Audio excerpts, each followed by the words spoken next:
नमस्कार, मैं हूं त्रिपाठी। आप देख रहे हैं हमारा विशेष program midday talk. Midday talk में आज हम बात करेंगे राष्ट्रीय स्वयंसेवक संघ के संघ प्रमुख सुप्रीमो डॉक्टर मोहन भागवत जी के उस बयान की, जिसमें उन्होंने कहा है कि पूरी दुनिया इस समय भारत की ओर नजरें टिकाए हुए भारत को देख रही है। मोहन भागवत जी ने बहुत महत्वपूर्ण बात कही है, क्योंकि इस समय जब विकास की बात आ रही है, डेवलपमेंट की बात आ रही है, आधुनिकता की बात आ रही है, बहुत सारे देश तमाम दावे करते हैं, अमेरिका, चीन, जापान बहुत आसमां को छू लेने की बात करते हैं। लेकिन सबसे महत्वपूर्ण बात आज जो की है कि सारी दुनिया संकट के दौर में है। मोहन भागवत जी राष्ट्रीय स्वयंसेवक संघ के प्रमुख हैं। उन्होंने जो कहा है बड़ी समझदारी वाली बात है, बहुत समझने की चीज़ है, बहुत जानने की योग्य है। मोहन भागवत जी कह रहे हैं कि पूरी दुनिया संकट के दौर से गुजर रही है। हम विकास के साथ आगे बढ़ रहे हैं, लेकिन धार्मिक समस्याएं, सामाजिक समस्याएं, पारिवारिक समस्याएं लगातार बढ़ रही हैं, और इनका एक ही इलाज है, वो है भारत। भारत के पास उन समाज समस्याओं का इलाज है, क्योंकि भारत संस्कृति की बात करता है, समानता की बात करता है, सभ्यता की बात करता है, समाज की बात करता है, समाज को जोड़ने की बात करता है, और इससे पीछे पूरी ताकत होती है संतों की। संत भारत को आज भी उस राह पर ले चल रहे हैं जहां पर बाकी देश या बाकी दुनिया नहीं जा पा रही है।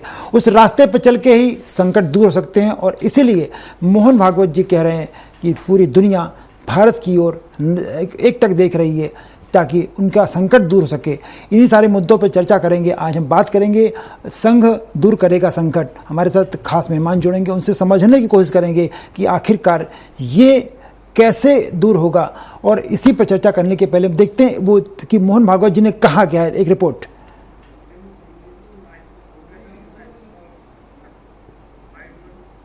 ये जुड़ाव भारत के पास है, दुनिया के पास नहीं है, इसलिए दुनिया संकट में है और भारत से अपेक्षा करती है। पुस्तक में जो है उसका भाव समझकर उसका अनुकरण करें, इसकी आवश्यकता हमको भी है, अपने देश को भी है, क्योंकि उसको एक कर्तव्य अपना पूरा करना है, उसका समय आया है। और दुनिया को भी है, क्योंकि दुनिया के पास हमारे भारत देश के अलावा दूसरा कोई रास्ता नहीं है। और भारत देश धर्म संस्कृति के लिए प्रयोजित है, धर्म संस्कृति के लिए जीता है, धर्म संस्कृति के लिए ही उसको जीना है।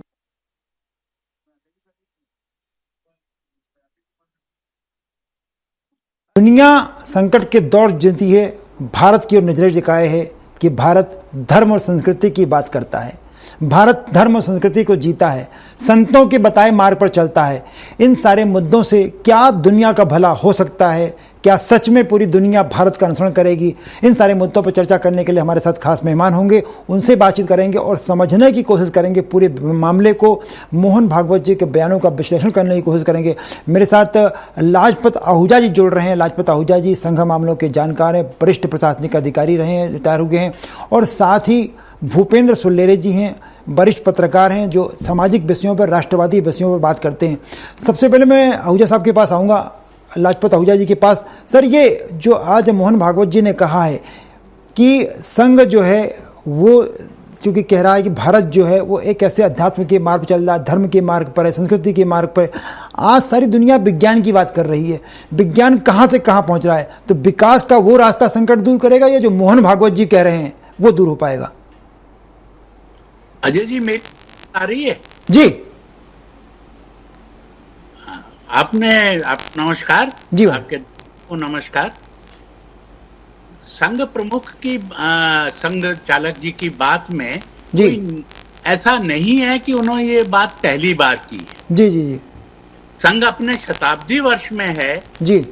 उसका पूरी शताब्दी में उसका स्टैंड एक जैसा है जी कि दुनिया में शांति का मार्ग भारत के ही विचारों से निकलेगा। जी। उसी बात को उन्होंने दोहराया है।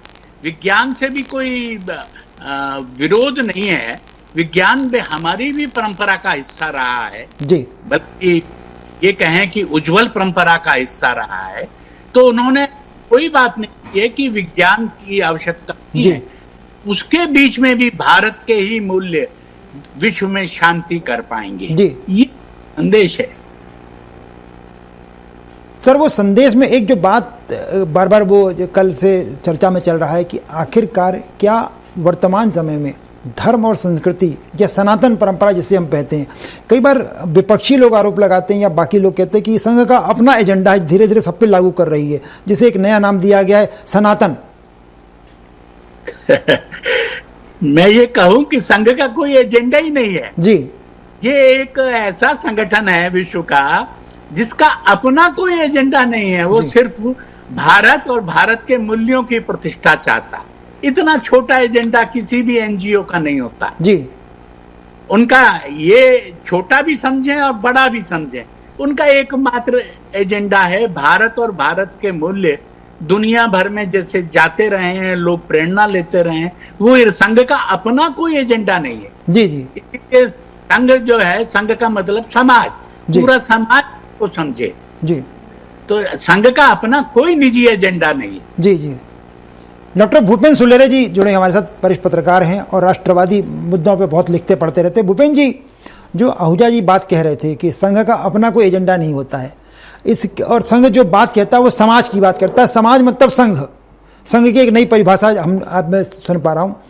आपसे मैं जानना चाहता हूँ कि जिस एजेंडे की बात होती है बाहर, जो पॉलिटिकल एजेंडे की जब बात होती है, संघ का नाम आता है, तो संघ जब कोई बात करता है, जैसे संघ ने कहा कि दूरी दुनिया भारत की ओर देख रही, वही दूर कर सकता है, इसको कई बार पॉलिटिकल एजेंडे में गलत ढंग से प्रेजेंट कर दिया जाता है, उसका मायने गलत निकाल लिया जाता है। देखिए त्रिपाठी जी, निश्चित रूप से संघ की स्थापना हुई थी वो भारतीय मूल्यों को स्थापित करने के लिए हुई जी। और भारतीयता के जो भारतीयता की जो ज्ञान परंपरा है, जो सनातन पद्धति है, उसके मूल्यों को वैज्ञानिक रूप से वृक्ष के रूप में, शांति के रूप में स्थापित कर सकते हो। उसके लिए चाहे वेद हो, चाहे शास्त्र हो, चाहे अपने महाकाव्य हो, चाहे उपनिषद हो, इन सबको ही हम लोग आदर्श मानते हैं। और हमारी जो एक जीवन शैली है हिंदुत्व पद्धति की रहने वाली, उसी जीवन शैली से ही अशांति का मार्ग दिखता है। ये कहना मूर्ता है ही परम पूज्य जी ने, सरसंचालक जी ने अपने व्यक्तित्व में अनेकों बार कहा है और उससे पूर्व ही सरसंचालकों ने कहा है। लेकिन जब वो मंच पे कहते हैं तो उसको लोग अपने हिसाब से लेते हैं। और निश्चित रूप से एक का बड़ा समाज जो कि विश्व रूप से देख रहा है, और हम ये भी कहेंगे कि राजनीति वाले राजनीति की दृष्टि से देखते हैं, लेकिन उनका जो जीवन है, उनकी जो दिनचर्या है, उनकी जो सोच है, उनकी जो विचार है, वो निश्चित रूप से उद्दीपन है, एक नई नवीन ऊर्जा के साथ साथ प्रभावित करते हुए एक समाज को, एक राष्ट्र को एक दिशा देते हैं।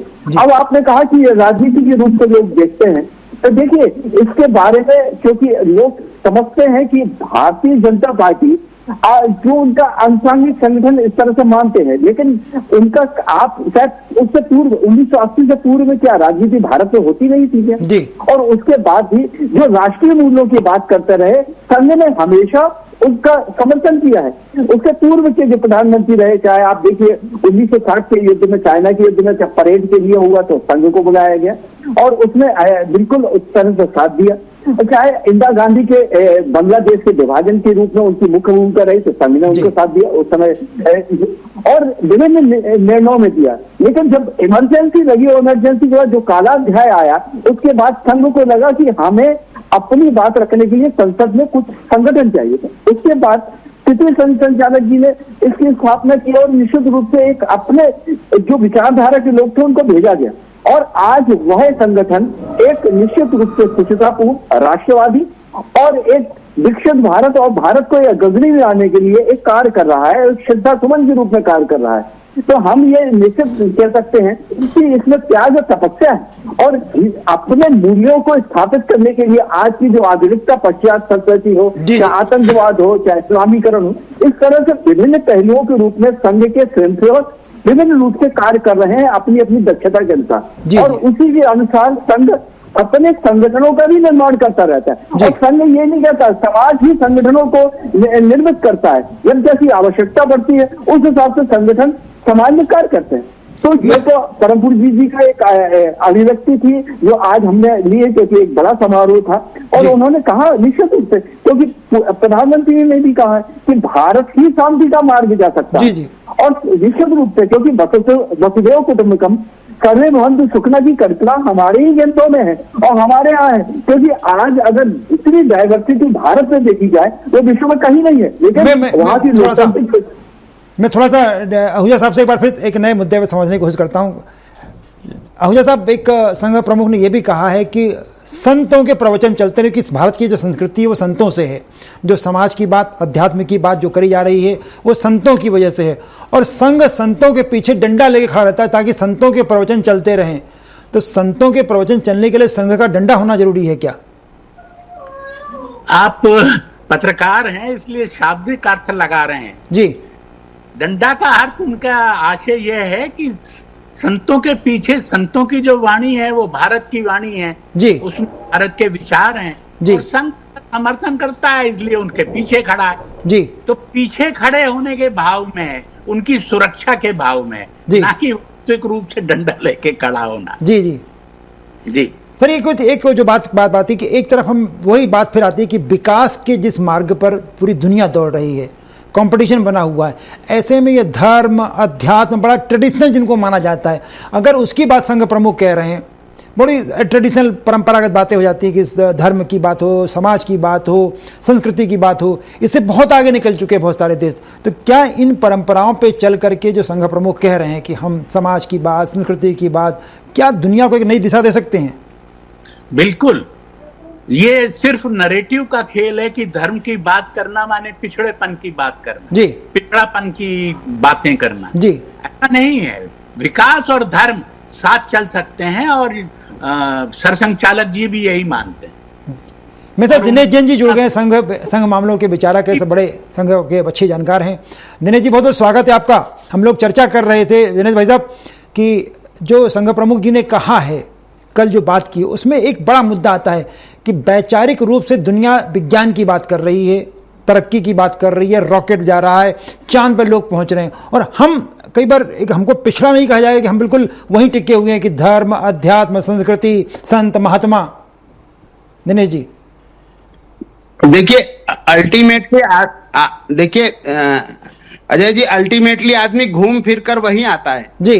जितने भी कोई व्यक्ति या कोई समाज या कोई राष्ट्र कितनी भी भौतिक प्रगति कर ले, कितना भी वो विज्ञान में उन्नति कर ले, लेकिन अंततः घूम फिर कर वो जीवन के जो मूल सिद्धांत हैं, जो मूल बेसिक फंडामेंटल्स हैं, उन्हीं की तरफ उसको मुड़ना होता है जी।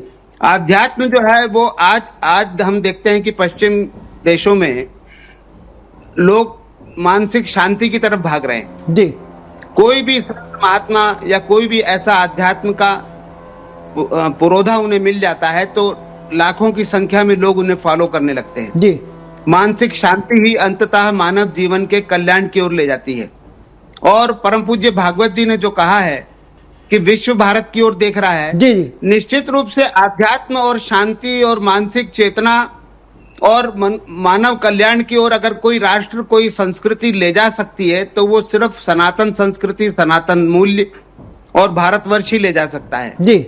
हम भारत ऐसा नहीं, अगर हम देखें तो पूर्व में प्राचीन भारत में विज्ञान की बहुत अधिक प्रगति हो चुकी थी जी। हम लोगों ने बहुत अधिक दृष्टि से तकनीकी और साइंटिफिक और वैज्ञानिक और टेक्निकल प्रोग्रेस की थी, लेकिन अंततः जब कोई सिविलाइजेशन अपनी मैक्सिमम हाइट पे पहुंच जाता है तभी वो शांति की, मानव मूल्यों की बात करने लगता है। तो हमने जब शांति की बात की, नॉन वायलेंस की बात की, अहिंसा की बात की, तो इसका मतलब ये था कि हम अपनी संस्कृति के और अपनी सभ्यता के उत्कर्ष पर पहुंच चुके थे जी। तो अब संस्कृति, वैज्ञानिक उन्नति, साइंटिफिक उन्नति, तकनीकी उन्नति के बाद आदमी अपने नैतिक मूल्यों की तरफ मुड़ता है, आध्यात्मिक शांति की तरफ मुड़ता है, जो बेसिक फंडामेंटल्स हैं उसकी तरफ मुड़ता है। आज हम देखते हैं कि लाखों, करोड़ों, अरबों रुपए कमाने के बाद भी बहुत बड़े बड़े इंडस्ट्रियलिस्ट जी वो अपने जीवन के अंतिम काल में अपनी जीवन कथा में लिख कर जाते हैं कि वो जो चाहते थे वो नहीं कर पाए जीवन में जी।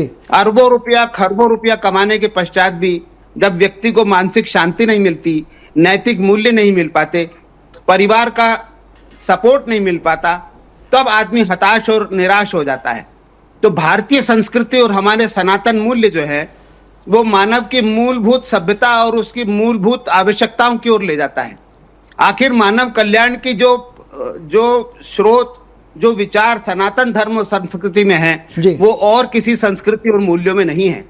बहुत सी सभ्यता और बहुत से मजहब तो सिर्फ युद्ध और प्राप्ति की ओर ले जाते हैं, भौतिक प्रगति की ओर ले जाते हैं, अधिक से अधिक विलासी जीवन की ओर ले जाते हैं। लेकिन सर मैं थोड़ा एक और विषय समझना चाहूँगा, थोड़ा एक सवाल डॉक्टर भूपेन सुलेरे से। भूपेन जी, आप तो रिसर्च स्कॉलर हैं, जब ये जो दिनेश जी और लाजपत आहूजा साहब बात कर रहे हैं संघ प्रमुख के लेकर के, हम भी मानते हैं, लेकिन जैसे ही राष्ट्रवाद की बात आती है, सनातन की बात आती है, तो एक कॉम्प्लिकेशन हो जाता है कि एक हिंदुत्व की बात की जा रही है, एक धर्म विशेष की बात की जा रही है, एक वर्ग विशेष की बात की जा रही है। ये कैसे डिसाइड हो पाएगा या कैसे दूर हो पाएगा कि राष्ट्रवाद का मतलब व्यापक है? बिल्कुल बिल्कुल। देखिए, आपको एक बात बताया ना कि जो पूर्ववत जो सरकार है नहीं, उन्होंने इस चीज को के डिवीजन करने की कोशिश की, और डिवीजन करने के हिंदुत्व को जो परंपरा थी हिंदुत्व में, जो कास्ट विजन को उन्होंने डिवीजन करना कर दिया, विभाजित करना किया। और इसके कारण जो हमारी शिक्षा पद्धति थी, क्या कार्ल मार्क्स की देख लें, तो उसके कारण हम लोगों को ये माना गया कि जो हमारा जो पारंपरिक ज्ञान था और जो हमारी जो जिससे हम गौरव कर सकते थे, वो हमसे हमारी पीढ़ी को उससे दूर रखा गया, जिसके कारण ये विसंगति आई। और इस विसंगति के कारण इससे प्रभाव ये पड़ा कि नई पीढ़ी अपने गौरवान्वित होने के लिए वो क्षण ही नहीं जान पाया। उसको जो ज्ञान था वो मूल रूप से उसको पता ही नहीं था कि हम किससे। तो ये जो चीजें थी, जो गैप हुआ जो पूर्ववर्ती सरकारों से, उसके कारण ये चीज आई। अब दूसरी बात आपने कहा जो राष्ट्रवाद की जो चिंतन है, राष्ट्रवाद बिल्कुल रूप से व्यापक चीज है। अब उसमें राजनीति जब जिस तरह से आ जाती है, तो अब आप देखिए ना, आप हम लोगों ने पत्रकारिता के क्षेत्र में कई चुनाव कवर किए हैं, कई राजनीतिक पार्टियों को देखा है और इन पार्टियों के अनुसार भी देखा है। तो उनमें क्या हुआ है कि एक समुदाय के वोट को तो उन्होंने कंपाउंड वोट बना दिया, लेकिन हिंदुत्व जहां पे उन्होंने जिस तरह से वोट ज्यादा था, प्रतिशत आबादी थी, उसको डिवीजन कर दिया। उन्होंने कास्ट पे कर दिया, आरक्षण पे कर दिया, और विभिन्न आप क्या जिस तरह से उन्होंने मनुवादी की व्याख्या कर दी। ये जो चीजें हुई हैं, उनमें बहुत बड़ा एक गैप हो गया जनरेशन के साथ, जिसके कारण जनरेशन अपने हिंदुत्व विचार की उसको अपने जीवन में जा नहीं पाई और वो ज्ञान से अधूर हो गई। अब समय लगेगा, नई शिक्षा नीति आई है उसके अनुरूप, और जिस तरह से वो अपने चीज को, अपने अस्तित्व को जानने के लिए हम क्या हैं और हम किस लिए आए हैं, ये हिंदुत्व का एजेंडा है। और यही जीवन है कि वह जो अपना जीवन अपने लिए नहीं, समाज के लिए, राष्ट्र की भावना, यही संघ की कल्पना। मैं थोड़ा सा वही बात आहूजा साहब समझने के भाई साहब, वो जो बात बार बार मेरे मन में आती है कि जब भी इस तरह की बातें होती है, मोहन भागवत जी ने पहली बार नहीं कहा, इसके पहले भी, या संघ की तरफ से कोई भी बोलता है या हम लोग बात करते हैं, समाज में कोई बात करता है, तो उसको जोड़ दिया जाता है कि आप हिंदुत्व की बात कर रहे हो, धर्म की बात कर रहे हो। राष्ट्रवाद की एक व्यापक परिभाषा जो मोहन भागवत जी चाह रहे हैं, जो मैं समझ पाया आपकी बातचीत से, वो कैसे गढ़ी जा सकेगी? एक तो वाद जो है ना, वो पश्चिम की कल्पना है जी, हमारे यहाँ राष्ट्रभाव कहिए। अच्छा। और दूसरा, अरे जो हिंदुत्व की बात कर रहे हैं वो भारतीयता का पर्याय है जी, और में कोई असंतुलन नहीं है, ये नैरेटिव की बात है। अदरवाइज हमारा धर्म भी जो है वो विज्ञान का विरोधी नहीं है, पर वो संतुलन चाहता है। और हमारे यहाँ तो वैज्ञानिकों को ऋषियों का दर्जा दिया गया है, तो कभी भी सनातन विज्ञान का विरोधी रहा है। हमारे यहाँ तो कोई गैलीलियो नहीं हुआ, गैलीलियो तो पश्चिम में ही हुआ जी, प्रताड़ित वहीं हुए जी। तो हमारे यहाँ तो ऐसा कोई ऋषि प्रताड़ित नहीं हुए जी। तो हम संघ जो है मूल रूप से सरसंघचालक जी संतुलन की बात करते हैं, और संतुलन केवल विश्व में हमारी पद्धति में है जी जी, ये उनका मूल जोर है। हर चीज एक संतुलन होना चाहिए, आदर्श संतुलन जी। दिनेश जैन साहब से भी वही सवाल है मेरे कि सर वो आप संघ में जब आप लोग जब बात करते हैं तो ऐसा क्यों बार बार कॉम्प्लिकेशन बढ़ जाता है कि जब आप कोई बात करते हैं, आप जो आहूजा साहब जो बता रहे हैं या मोहन भागवत जी ने जो बात कही, आहूजा साहब ने उसको एक्सप्लेन किया कि वास्तव में ये पूरे विश्व के कल्याण की बात हो रही है, समाज के भले की बात हो रही है, पर आप लोग जब भी कोई काम करते हो, जो भी कोई बात कहते हो, तो उसका एक नैरेटिव ऐसा क्यों बन जाता है कि आप एक व्यक्तिगत बात कर रहे हो या किसी वर्ग विशेष की बात कर रहे हो, किसी धर्म विशेष की बात कर रहे हो। इसलिए जो मुद्दा एक दुनिया के पास तक जाना चाहिए वो बड़ा कॉम्प्लिकेशन में रह जाता है। ऐसा क्यों होता है?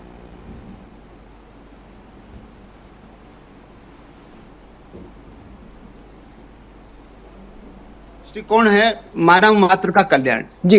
हम व्यापक वसुधैव कुटुंबकम की दृष्टि से ही देखते हैं। हमेशा जो हमारी संस्कृति और सभ्यता रही है उसी के अनुरूप संघ की कार्यविधि और योजनाएं बनती हैं और उसी के अनुरूप ही परम पूज्य अपनी बात, अपने विचार व्यक्त करते हैं। प्रश्न यह है कि ऐसा दूसरों को क्या महसूस होता है जी। जब कोई व्यक्ति अपने स्वार्थ की दृष्टि से किन्हीं चीजों का आकलन करता है, या कोई सत्ता प्राप्ति की लालसा उसके बीच में आ जाती है, या कहीं से कोई क्षेत्रवाद बीच में आता है, तब कहीं उसकी दृष्टि जो है वो दूषित होती है और वो संघ को इस दृष्टि से देखने लगता है। संघ अपने दृष्टिकोण से चल रहा है, अपने विचार से चल रहा है और अपनी प्राचीन संस्कृति और सभ्यता के हिसाब से ही चल रहा है। जो हमारी संस्कृति रही है उसमें मानव मात्र के कल्याण का भाव ही रहा है, हमेशा से रहा है।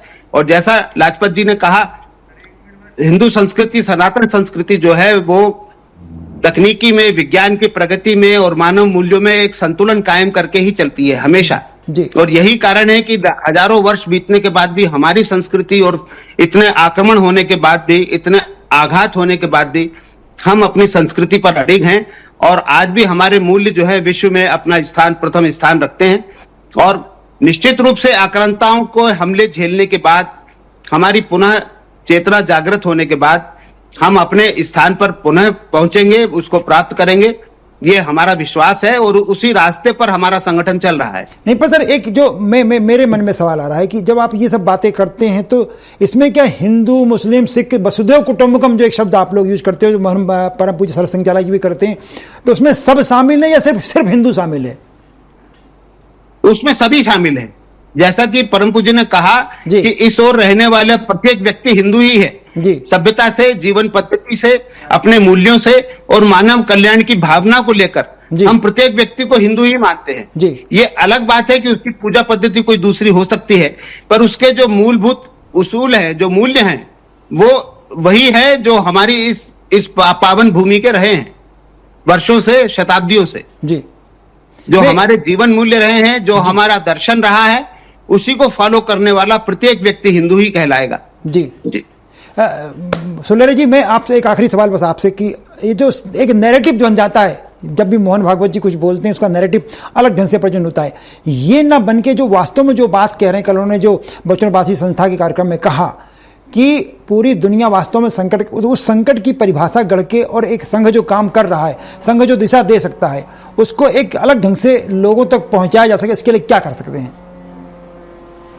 निश्चित रूप से उसके जो पूर्व वक्ताओं ने भी कहा है कि जिस तरह से नरेटिव बनाया जा रहा है, जो धारणाएं बनाई जा रही हैं और जो झूठ के आधार पे आज पूरा विश्व इसी चीज से लड़ रहा है, जो हम लोगों को जिस तरह से बता दिया गया है कि हम पिछड़े हैं, ये इस तरह से विज्ञान विरोधी है। अरे हमारे वेदों में देखिए तो विज्ञान ही है, हमारे शास्त्र में देखिए विज्ञान है, जो परा चीजें हैं वो, उससे बड़ा, विज्ञान से बड़ा तो हमारा अध्यात्म है और हमारा धर्म है। और जिस तरह से जो व्याख्या, तो निश्चित रूप से ये एक, चाहे हम सनातन के काल में देखें, चाहे राम जी के समय काल में देखें, चाहे कृष्ण के काल में देखें, तो ये असरों के बीच में हम लोगों को लड़ना ही पड़ता है और इसके लिए हम लोगों को तैयार ही रहना, जो कि क्या है, अच्छाई और बुराई के बीच में जो लड़ाई चल रही है वही एक नरेटिव तैयार हो रहा है। वही जब ठीक हो जाएगा तो सारी की व्यवस्थाएं बदल जाएंगी। स्वाभाविक। तीनों मेहमानों को बहुत बहुत धन्यवाद।